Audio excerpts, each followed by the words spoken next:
of things, and I believe that they started out as an F3 pit.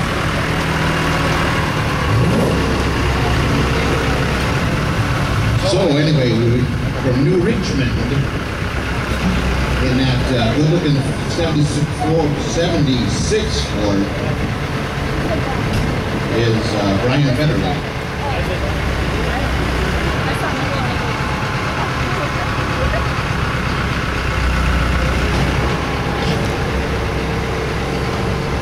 Track is clearing. Green flag is out.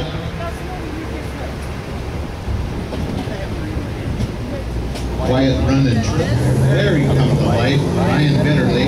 429 cubic inch Ford engine under the hood.